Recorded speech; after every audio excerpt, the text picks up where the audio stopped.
দেখবেন গ্রামে বৃষ্টি হলে মাটি থেকে যে সোঁদা গন্ধ বের হয় তার সকল পারফিউমকে হার মানিয়ে দেবে।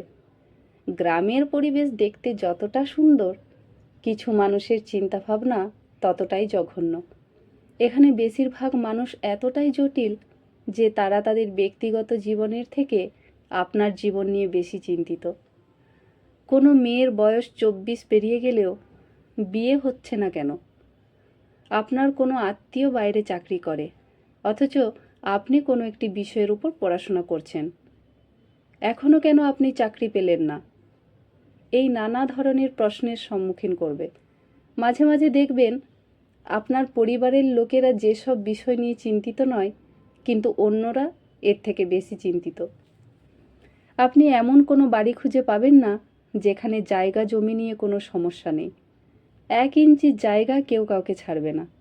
পরিবর্তে মারধর, অশ্লীল ভাষায় গালাগালি, এমনকি মামলা মকদ্দমা পর্যন্ত চলে যায়। একজন আরেকজনকে পছন্দ না হলে তার নামে এ পাড়ায় ও পাড়ায় বদনাম রটিয়ে বেড়ায়। গোপনে প্যাচ লাগিয়ে ঝগড়া বাঁধিয়ে দেয়। এমনকি কারো যদি ভালো একটি পরিবারের সম্বন্ধ হয় তাহলে গোপনে বিয়ে ভাঙিয়ে দেবে। গ্রামে বেশিরভাগ কিছু মানুষের যেন এটি একটি নিত্যদিনের কাজ। গ্রামের শিক্ষিত ব্যক্তিদের কথা বলছি। কেউ যদি প্রাইভেটে চাকরি করে, অর্থাৎ কেউ সফটওয়্যার ইঞ্জিনিয়ার, খুব ভালো পোস্টে চাকরি করে, তাকে এক নিমেষে নিচে নামিয়ে দিয়ে বলে, এমন ইঞ্জিনিয়ার এখানে সেখানে ঝাঁট দিলে কত পাওয়া যায়? ওটা কোনো চাকরি হলো? ওদের কাছে চাকরির গুরুত্ব মানে সরকারি চাকরি, মানে পুলিশ, টিচার, আর্মি, ডাক্তার, এইসব। মেয়ের বিয়ে দেওয়ার ব্যাপারে আপনি যদি ডি গ্রুপেরও সরকারি চাকরি করেন তাহলে বিয়ে দিতে রাজি। সেখানে ছেলে কেমন দেখতে বা তার পরিবার কেমন ওইসব চোখে চেয়ে দেখবে না। কিন্তু বেসরকারি যত ভালো চাকরিই করেন না, সেখানে আমতা আমতা করবেই। আর এই সমস্ত বিষয়গুলি চর্চা করার একটি মেন জায়গা হলো চায়ের দোকানগুলো।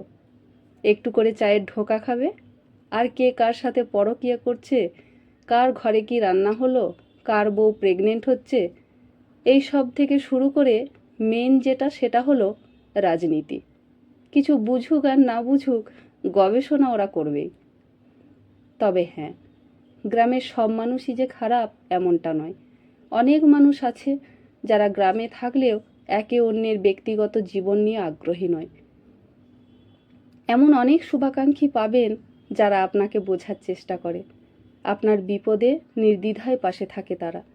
যত যাই হোক, গ্রামের কোনো মানুষ মা বাবাকে কখনো বৃদ্ধাশ্রমে পাঠায় না।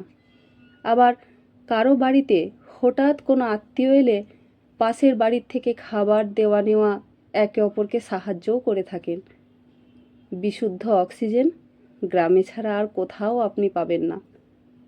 ডাক্তার, পিয়ন, পুলিশ, এদেরকে আমাদের প্রতিদিন প্রয়োজন পড়ে না, কিন্তু গ্রামের কৃষকদের অবদান আমাদের ভুললে চলবে না। প্রতিটি ঋতুতে তারা আমাদের টাটকা সবজি, শস্য ফলিয়ে খাদ্যের যোগান দেন। গ্রামের শৈশব যে কতটা নির্ভেজাল তা যারা না কাটিয়েছে বুঝবে না। গ্রামের ছেলেমেয়েরা বড়দের সম্মান দিতে জানে। তাছাড়া দূরের থেকে কোনো ব্যক্তি আপনার পরিচয় দিলে আপনাকে বাড়িতে নিয়ে পৌঁছে দেয়। আসলে যখন থেকে গ্রামের মধ্যে ঘরে ঘরে রাজনীতি প্রবেশ করেছে, তখন থেকে পরিবেশ বেশি কলুষিত হয়েছে। আন্তরিকতা, ভালোবাসার বন্ধন কমতে শুরু করেছে। তবুও শেষে বলি, আমার সোনার বাংলা, আমি তোমায় ভালোবাসি।